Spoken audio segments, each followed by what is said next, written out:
Friends, कैसे हैं आप सब। आप सभी का आपके अपने YouTube channel sociology with Sangeeta में मैं संगीता स्वागत करती हूं। आज से हम लोग का सोशियोलॉजी का न्यू क्वेश्चन का सीरीज़ चल रहा है, जिसमें कि हम लोग 1000 क्वेश्चन को करेंगे। ये जितने भी क्वेश्चन हैं ये प्रीवियस ईयर में पूछे जा चुके हैं। ये आपका टीजीटी पीजीटी का एग्ज़ाम, आपके यूजीसी नेट और या फिर एनसीईआरटी का आपका क्लास 11-12 का जो भी क्वेश्चंस है उसमें आपको ये सारे क्वेश्चन देखने को मिलेंगे। साथ ही साथ हमारी कोशिश रहेगी कि सोशियोलॉजी से रिलेटेड एक टॉपिक भी डेली अपलोड किया जाए। तो चलिए क्लास को लेट न करते हुए हम लोग आज से अपनी न्यू सीरीज़ को स्टार्ट करते हैं। हमारा फर्स्ट क्वेश्चन है कि कॉमन सोशियोलॉजी पुस्तक के लेखक कौन है। इसमें आपको 4 ऑप्शन दिए गए हैं। एरो रेमंड, बी नंबर है मार्सेला टर्जा, सी नंबर है बर्नार्ड रोजनबर्ग और डी नंबर है E.H. बर्न्स। आपको यहाँ पे जितने भी क्वेश्चंस दिए गए हैं, मेरे तरफ से ये पूरी कोशिश की गई है कि हर क्वेश्चंस का आपको फुल्ली डिटेल्स एक्सप्लेनेशन में मैं बता सकूं, ताकि आप लोग को हर क्वेश्चन को पूरे अच्छी प्रकार से समझ में आ सके। तो यहाँ पे जो 4 ऑप्शन दिए गए हैं, तो इसमें से जो राइट आंसर होगा वो हो जाएगा एरो रेमंड के द्वारा कॉमन सोशियोलॉजी पुस्तक की रचना की गई थी।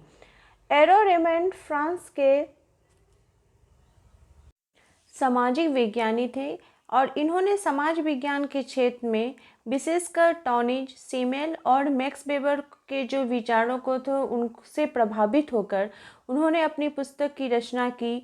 उनकी जो पुस्तक थी वो जर्मन सोशियोलॉजी, जो कि 1935 में रिलीज हुई थी। इसमें उन्होंने इस बात से परिचित करवाने का प्रयास किया और उन्होंने ये बताया जो कॉमन सोशियोलॉजी है ये किस प्रकार से सामाजिक विज्ञान के क्षेत्र में कार्य करती है। हमारा नेक्स्ट क्वेश्चन है कि वर्तमान समय में समाजशास्त्र के वैज्ञानिक अध्ययन की परिपक्वता एवं उसकी लोकप्रियता में सर्वाधिक योगदान किनका था। तो यहाँ पे आपके 4 ऑप्शन हैं।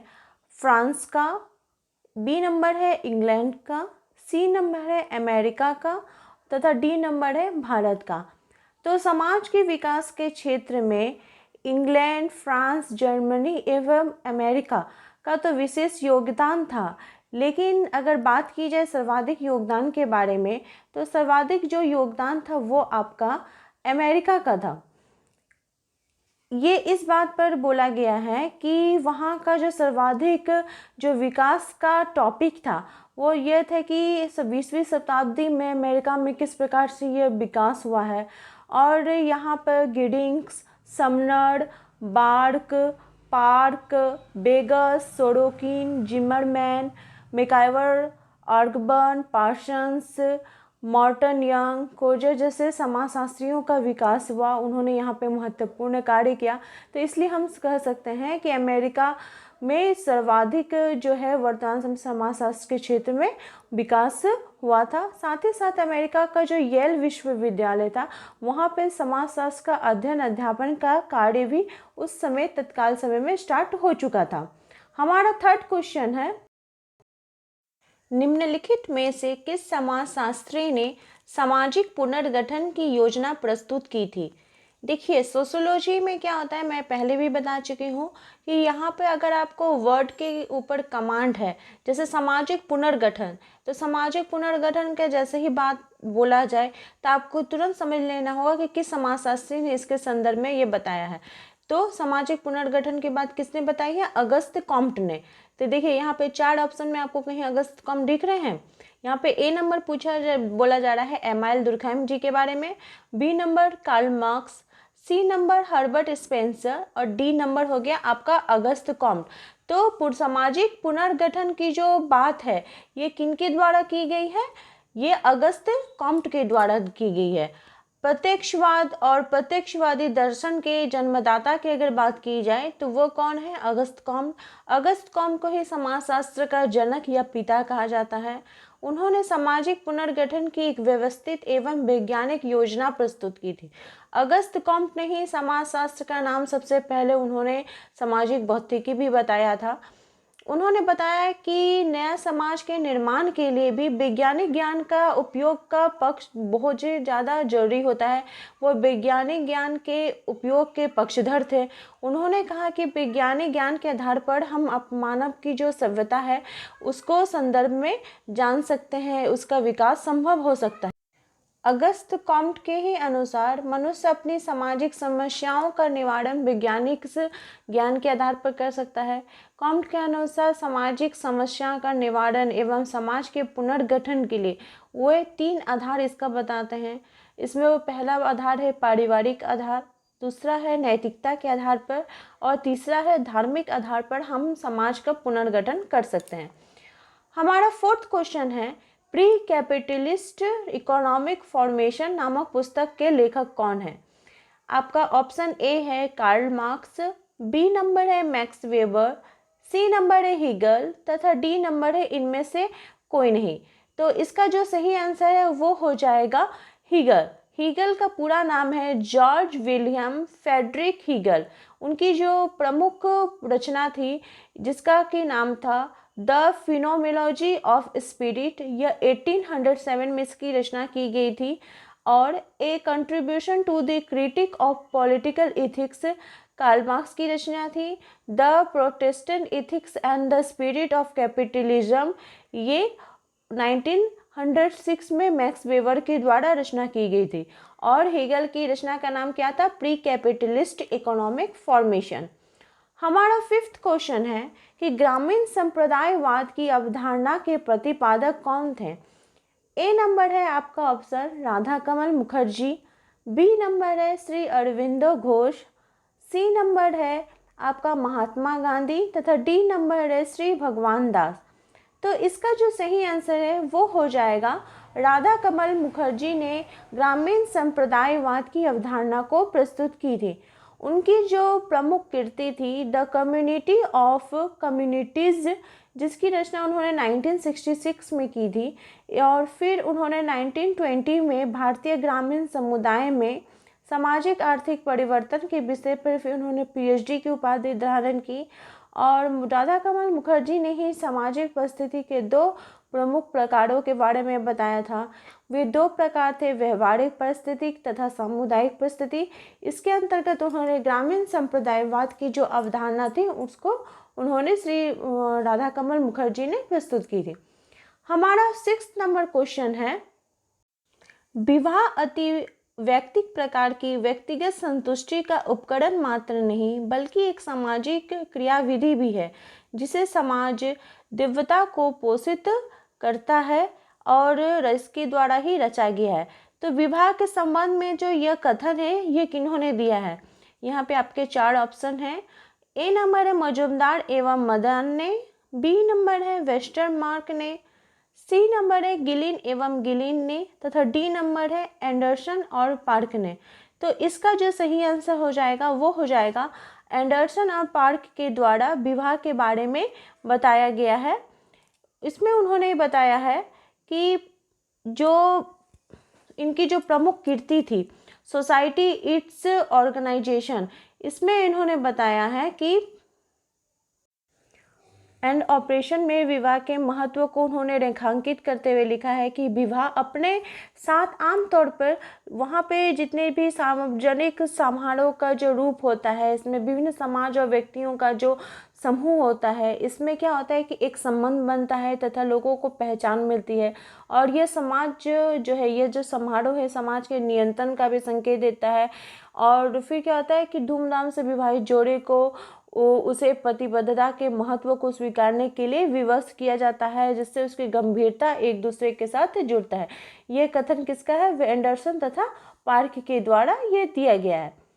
हमारा 7th नंबर क्वेश्चन है कि निम्नलिखित विद्वानों में से किसने ऐतिहासिक परिप्रेक्ष्य में हिंदू परिवारों का अध्ययन किया है?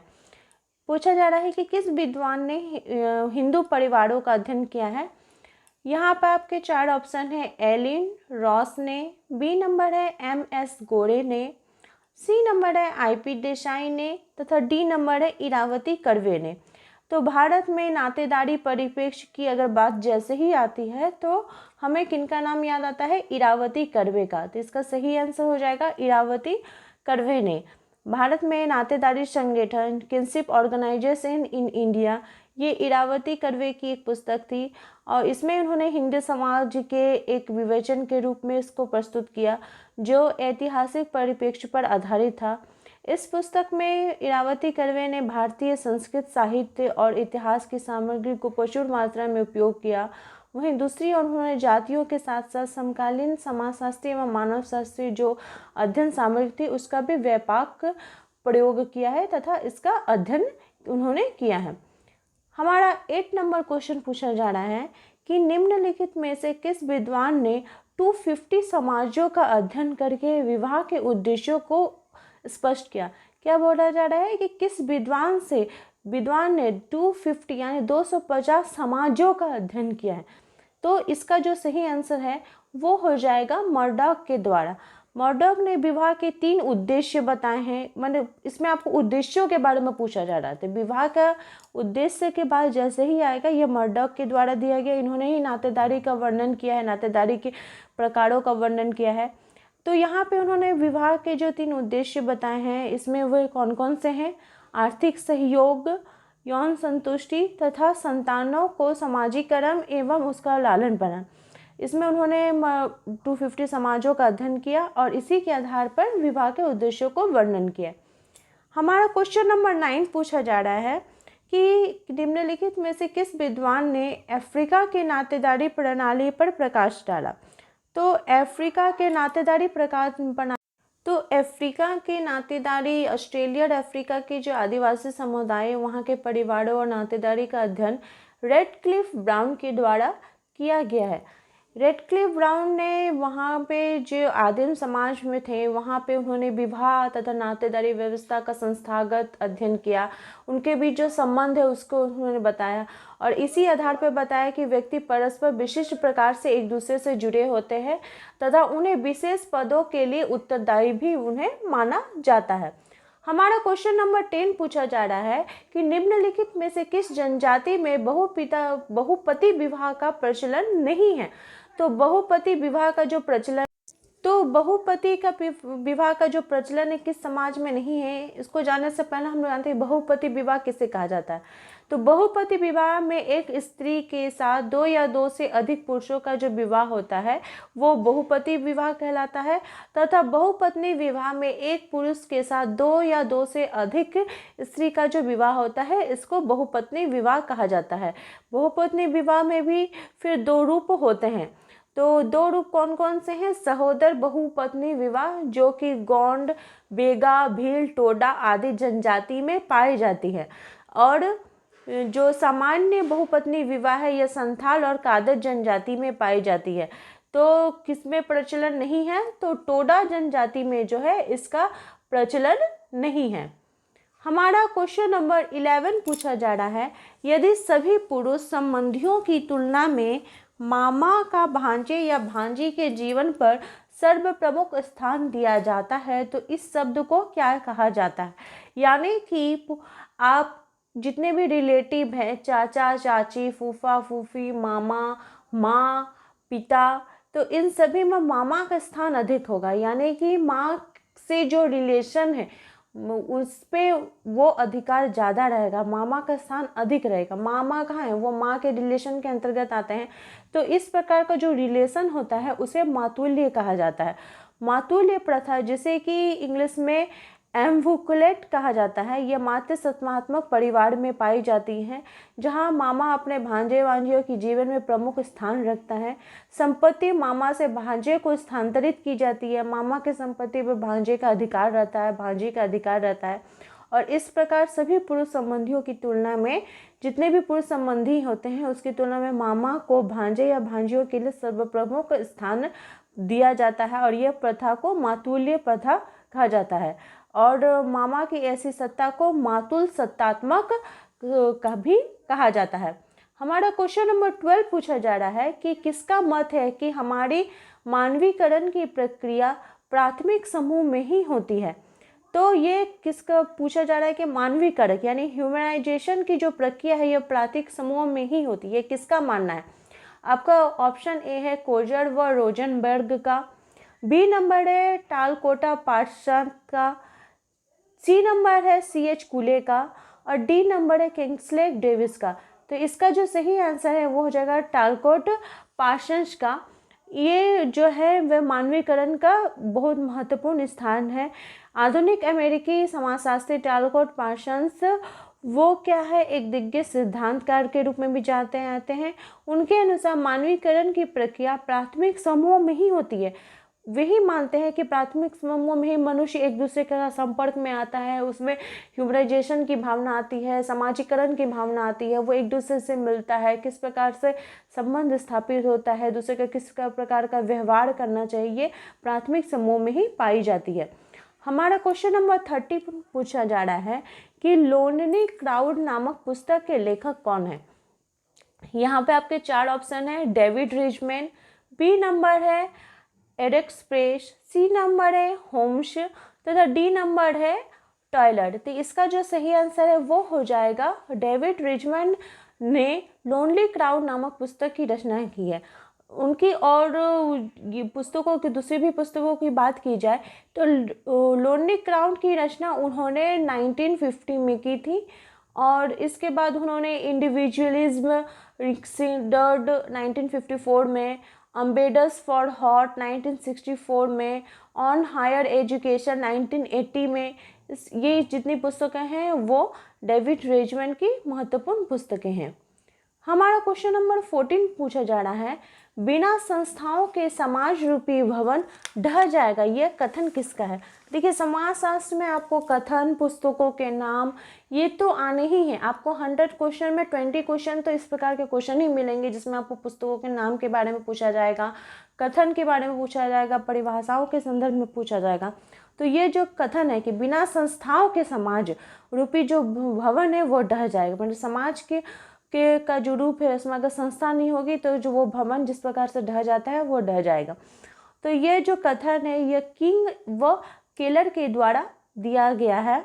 उनके अनुसार बिना संस्थाओं के समाज रूपी जो भवन है वो ढह जाएगा। संस्था उन्होंने क्या बताया?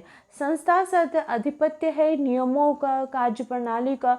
अगर नियम सही ढंग से नहीं चलेगा, कार्य प्रणाली सही ढंग से नहीं रहेगा तो समाज में इस प्रकार की अच्छी व्यवस्था बनी रहेगी नहीं रहेगी। धीरे धीरे क्या होगा, इस समाज का विकास नहीं होगा। बिना नियम के, बिना कानून के समाज रूपी जो भवन है वो ढह जाएगा।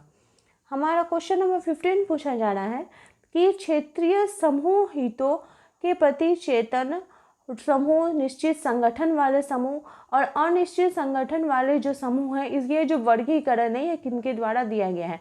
मैकआइवर पेज के द्वारा, किंग्सले डेविस के द्वारा, सी नंबर है आर.के. मर्टन के द्वारा तथा डी नंबर है वीर स्ट्रीट के द्वारा। तो रॉबर्ट एम मैकआइवर का नाम समाजशास्त्र की जो प्रथम पीढ़ी है उनमें लिया जाता है।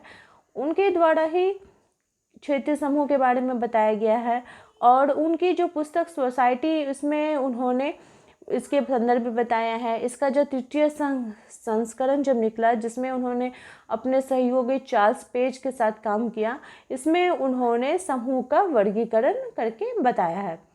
हमारा क्वेश्चन नंबर 16 पूछा जा रहा है कि संस्कृति के विकास की 3 अवस्थाएं किसने बताई हैं तथा वो कौन कौन सी हैं? तो संस्कृति की विकास की जो 3 अवस्थाएं हैं ये लुइस मॉर्गन के द्वारा बताई गई है। ये इसमें उन्होंने बताया कि मानव समाज के विकास में 3 प्रमुख स्तर विद्यमान रहता है और वो विकास की 3 अवस्थाएं कौन कौन सी हैं? अरण्य अवस्था, बी नंबर है बर्बर अवस्था और सी नंबर है सभ्य अवस्था। यानी सबसे पहले जो मनुष्य के समाज का संस्कृति का विकास हुआ अरण्य यानी जंगल में हुआ। जंगल में विकास होने के वो बड़बड़ हुआ, मतलब इधर उधर भटकता था, उसे खान पान का शुद्ध नहीं रहता था, वो दूसरों का भक्षण करता था, कपड़ा पहनने का ढंग नहीं था। फिर धीरे धीरे बड़बड़ अवस्था से जब वो मनुष्य का विकास हुआ तो वो सभ्य बन गया। तो इसके संदर्भ में किन्होंने बताया है? लुइस मॉर्गन के द्वारा बताया गया है। हमारा क्वेश्चन नंबर 17 पूछा जा रहा है कि किस विद्वान ने संस्कृति के इथोस और इडोस के पक्ष का उल्लेख किया है? तो यहाँ पे आपका 4 ऑप्शन है, क्रोबर, मेलिनोवस्की, लिल्टर तथा हर्शकोविट। तो इसका जो सही आंसर है वो हो जाएगा क्रोबर के द्वारा संस्कृति के इथॉस और ईडोस के बारे में बताया गया है। अमेरिकी सांस्कृतिक मानवशास्त्री और अमेरिका के जो मूल निवासी थे उनका निर्जातीय लेखन करने वाले अल्फ्रेड रोविस कोबर ने अपनी पुस्तक के लेखक एवं संपादक रहे हैं। उनके अनुसार इथॉस विशिष्ट जीवन शैली की वह संपूर्णता है जो एक समूह से दूसरे समूह को विशेषता उनके मूल्यों से पृथक करती है, और इथॉस का संबंध कार्य की विशेषताओं की अपेक्षा कार्य करने की पद्धति से है। इसलिए इसमें उन्होंने इथॉस और ईडोस के पक्षों का उल्लेख किया है। हमारा क्वेश्चन नंबर 18 पूछा जा रहा है कि समाज वो व्यक्ति जो समाज के आदर्शों, मूल्यों तथा रूढ़ियों में का विरोध करता है, उसमें परिवर्तन करने की चेष्टा करता है। समाज उनका नहीं किंतु वे समाज का मार्गदर्शन करते हैं। टाइनबी ऐसे लोगों को क्या कहा? ये कथन टाइनबी का है तथा उन्होंने ऐसे लोगों को क्या कहा? तो इस प्रकार के लोगों को रचनात्मक अल्पसंख्यक कहा जाता है। टाइनबी का आंतरिक सोच से तात्पर्य स्वदेशी सर्वहारा वर्ग से था, जो कि क्या करते, दूसरे के ऊपर निर्भर करते थे, जो अधिक समय तक अपने ही समाज में सृजनशील अल्पसंख्यकों के इशारे पे काम नहीं करना चाहते थे। फलस्वरूप दोनों के बीच तनाव एवं संघर्ष उत्पन्न हुआ, जो कि आपके कार्ल मार्क्स का जब वर्ग संघर्ष का सिद्धांत पढ़िएगा तो उसमें आपको पता चलेगा। तो बाह्य स्रोतों के अंतर्गत उन्होंने बर्बर जाति को ढका। जब सभ्यता का विकास होता है तो इस सभ्यता को सृजनशील अल्पसंख्यक एवं विदेशी सर्वहारा एवं संघर्ष मात्र से खतरा नहीं होता है, बल्कि पड़ोसी बर्बर जाति के लोगों से भी खतरा होता है। स्पष्ट रूप से हम कह सकते हैं कि सभ्यता का भविष्य सृजनशील अल्पसंख्यकों पर निर्भर करता है, और इस प्रकार का जो वर्णन उन्होंने अपनी पुस्तक स्टडी ऑफ हिस्ट्री में प्रकट किया है, और इसमें के संदर्भ में ही उन्होंने टाइनबी ने इस वर्ग को रचनात्मक अल्पसंख्यक वर्ग कहा है।